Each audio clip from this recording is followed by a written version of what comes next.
Jefferson High School in suburban New Jersey was a fortress of red brick and echoing chaos, 3 stories tall and still not big enough for the 2,300 students who spilled through its corridors every weekday. Built in 1978, it had the aesthetic of a Cold War bunker, cinder block walls painted institutional beige, lockers the color of dried blood, and fluorescent lights that buzzed like dying insects. The building groaned under its own weight, pipes clanked in the walls, radiators hissed like serpents, and on windy days the third-floor windows rattled as if something outside wanted in. But the real secret wasn't in the crowded cafeteria or the football field where pep rallies roared. It was below. 2 floors beneath the main lobby, past a janitor's closet that smelled of bleach and despair, a narrow staircase descended into what students called the chamber. Originally a storage warren for broken desks and holiday decorations, the district had gutted it in 2003 to create overflow classrooms. 2 rooms, 1 bathroom, 1 hallway no longer than a school bus. No windows, no intercom, no morning announcements. The air was perpetually 10 degrees cooler, pumped by a single AC unit that wheezed like an asthmatic giant. The walls were painted a cheerful sky blue that fooled no one. The paint couldn't mask the mildew scent or the way sound died down there. Voices didn't echo, they were swallowed. Everyone wanted a class in the chamber. Easier teachers, air conditioning, a private bathroom where you could vape or make out without hall monitors. But when the upstairs world went silent, the chamber became a tomb. And on October 17, 2005, it became a hunting ground. My name is Alex Carter. I was 16, a junior with a 3.8 GPA and a reputation for finishing tests before the ink dried. Astronomy was my 6th period elective, taught by Mr. Hale, a lanky ex-hippie with a ponytail and a voice like warm honey. The classroom smelled of chalk dust and ozone from the ancient planetarium projector he wheeled out for demos. Posters of nebulae curled at the edges, a plastic Saturn hung from the ceiling on fishing line, spinning lazily whenever the AC kicked on. That Monday we had a quiz, 20 multiple-choice questions on constellations, binary stars, and the Hertzsprung-Russell diagram. I breezed through it in 9 minutes, scribbling *C, B, A, D like autopilot. Mr. Hale barely glanced up from his Sky and Telescope magazine. 5th period lunch had ended 20 minutes earlier. My stomach was full of cafeteria pizza that tasted like cardboard and regret. Boredom gnawed at me. I slid my flip phone from my hoodie pocket, Motorola Razr, silver, the height of 2005 cool, and texted JJ. Me, quiz done, bathroom. Bored AF. JJ, Geo is ass, 5 minutes. JJ, Jonathan James Rivera, was my ride or die since freshman year. Same height, 5 feet 10 inches, same shoe size, opposite everything else. I was the straight A nerd who secretly loved Doom 3, he was the C student who could quote The Godfather verbatim and hotwire a golf cart. His geology class was in the other chamber room, taught by Mrs. Delgado, who spent half her lectures showing YouTube videos of volcanoes. I raised my hand. Bathroom pass. Mr. Hale waved without looking. Don't drown. The hallway outside was a tunnel of flickering fluorescence. My sneakers squeaked on the waxed linoleum. The bathroom door was heavy metal, painted the same institutional beige as everything else. Inside, 1 sink, 1 urinal, 1 stall with a lock that didn't work. The mirror was cracked in the corner, someone had drawn a pentagram in dry erase marker that refused to wipe off. The drip from the faucet was rhythmic, plink, plink, plink, like a metronome counting down to something. I leaned against the sink. Scrolling ringtones. 30 seconds later the door banged open. JJ strode in, hoodie half-zipped, grinning like he'd just stolen the answer key to life. Sup, Einstein. Sup, delinquent. We fist-bumped. Standard ritual. We bullshitted for 10 minutes, about the senior girl who'd flashed JJ in the parking lot, about whether Halo 2 * online was rigged, about how Mr. Hale probably smoked weed in the planetarium. The bathroom smelled of industrial soap and faint urine. The drip never stopped. Then JJ's phone buzzed. He fished it out, a beat-up Nokia with a cracked screen, and his grin evaporated. Yo, lockdown. We stared at each other. Same thought, mirrored expressions, jackpot. Lockdowns happened maybe twice a year, usually a fight in the cafeteria or a bomb threat from some edgelord freshman. Standard procedure. Lights on, doors locked, students under desks. Teachers peeked through door windows like meerkats. But down here, no speakers, no alerts. We were off the grid. Neither teacher had seen us leave. Mr. Hale was grating. Mrs. Delgado was probably asleep. We had the run of the basement, and potentially the school. Dude, JJ whispered, eyes gleaming. We could raid the vending machines. Or the teacher's lounge. Or just walk the halls like ghosts, I said. Worst case, we say we never heard the announcement. Exactly. Basement privilege. We high-fived, adrenaline already fizzing. JJ cracked the bathroom door, peered out. The hallway was empty, lights humming. We slipped out, moving on the balls of our feet like we'd seen in Splinter Cell. The staircase to the main floor was at the end of the hall. Metal door, push bar, a faded exit sign that glowed demonic red. I pushed it open a crack. Expected. Fluorescent daylight, muffled teacher voices, the distant slam of lockers. The entire first floor hallway was dark. Not dim, pitch black. Emergency lights should have kicked on. They hadn't. The only illumination came from the lobby doors 50 yards away, where late afternoon sun bled through frosted glass in weak gray slabs. JJ's whisper cut the silence, this ain't a drill. My pulse thudded in my ears. Lockdowns kept lights on for visibility. This was wrong. My brain screamed retreat, but curiosity, and that teenage certainty nothing could touch us, pushed me forward. We stepped into the void. Chapter 3, The Shape in the Dark. The air upstairs was warmer, stale. Our eyes adjusted slowly. Lockers loomed like tombstones. The floor stretched endlessly, a black river reflecting faint lobby light. Somewhere far off, a door creaked. Or maybe it was the building settling. Hard to tell. We moved in a crouch, backs to the wall, JJ leading. His silhouette was sharp against the gray, hood up, hands loose at his sides. My own hands were sweating, I wiped them on my jeans.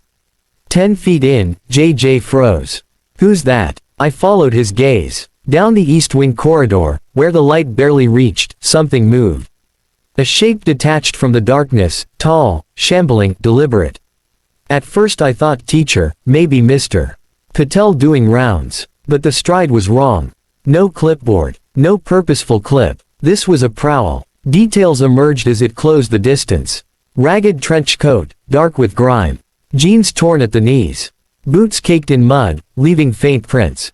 Hair wild, matted. Beard like steel wool. No lanyard. No ID. No anything that said staff. JJ's voice was a thread. That ain't a teacher. The man was 30 feet away now. Close enough to see his eyes, sunken, glinting like wet stones. He hadn't spotted us yet, but he would. His head swiveled, scanning door windows. Searching. Back, I hissed. Now. We reversed, silent as shadows, retreating to the basement door. I pushed it. Open. Asterisk screech, the sound ricocheting like a gunshot. We tumbled down the stairs, letting the door slam. The chamber hallway swallowed us again, fluorescents buzzing overhead like angry hornets. Both classroom doors were shut. Lights off. Lockdown protocol. We couldn't barge in without explaining, and explaining meant detention, maybe suspension. The bathroom was our only option. We dove inside, killed the light. Darkness absolute. The drip resumed, plink, plink, louder now, or maybe my heart was amplifying it. We crammed into the far stall, knees to chest, breathing through our mouths. Silence stretched. 1 minute, 2, then, creak, asterisk. The bathroom door opened. A blade of hallway light sliced across the tile, illuminating dust motes like floating ash. The door shut. Darkness returned. Footsteps. Slow. Heavy. Boot soles on tile. Scuff. Scuff. They stopped outside our stall. Breathing. Not ours. His. Ragged. Wet, like a dog after a run. It filled the room, bouncing off walls, pressing against my eardrums. I could smell him now. Sweat. Dirt. Something metallic underneath. JJ's hand found my wrist in the dark. His pulse hammered against my skin. The breathing hitched. A sniff. Then, push. A hand tested the stall door. The lock rattled but held. Another push, harder. The metal bowed. JJ leaned to my ear, lips brushing skin. Crawl. Other stalls. Go. His whisper was a jet engine in the silence. The breathing outside stopped. A beat of pure terror. Then, bang, a fist slammed the door. The whole stall shook. Go, I mouthed. We dropped flat, bellies to cold tile, and crawled under the divider into stall 2. The banging grew frantic, bang bang bang. Metal denting. We scrambled into stall 3, then out the open side into the main bathroom. My knee cracked against the sink, pain flared but I bit it down. The door to the hallway was 10 feet away. We lunged, yanked it open. Light flooded in, blinding after the dark. And there, in the corner by the paper towels, he stood.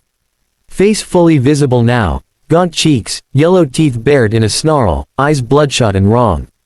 Something bulged in his coat pocket. JJ swore later it was a gun. I didn't see it, didn't need to. The intent was carved into every line of his body. We ran. JJ's classroom was closer.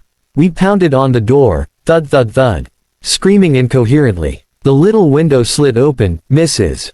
Delgado's terrified face appeared. The door cracked, and we fell inside. The room was a cave, desks pushed to the walls, 25 students huddled in the corner like refugees.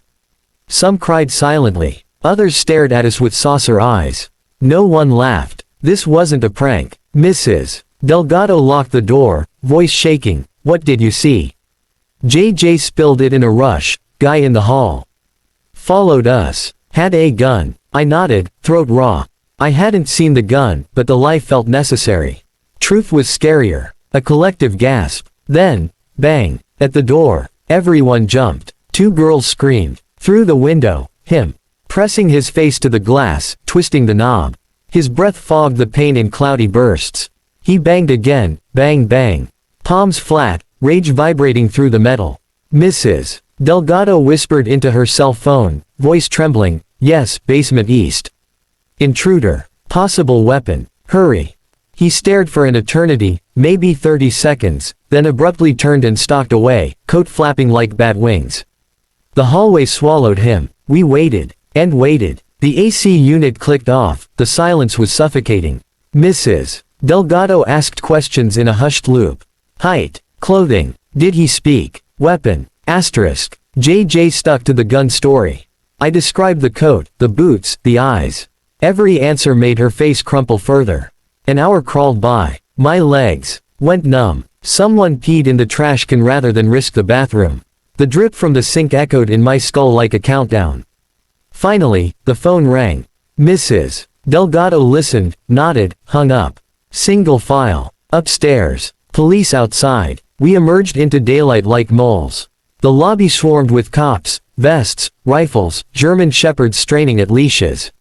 The intruder was gone. No sign of forced entry. No van. No witnesses upstairs. JJ and I gave statements separately. I stuck to facts, description, timeline, the chase. JJ mentioned the gun again. The officer's eyebrow arched but he wrote it down. A detective patted my shoulder. You did good, kid. Go home. The school changed overnight. Cameras in every corner, red lights blinking like accusatory eyes. Metal detectors at entrances. Security guards with walkie-talkies and actual guns. The chamber. Intercoms installed by winter break. No more isolation. But the story never hit the news. No Asbury Park press. No local TV. The district called it a trespasser incident. Parents were emailed a vague memo about enhanced safety protocols. JJ and I became minor legends, whispers in the cafeteria, notes passed in study hall. Some kids thought we made it up. Others avoided the chamber like it was cursed.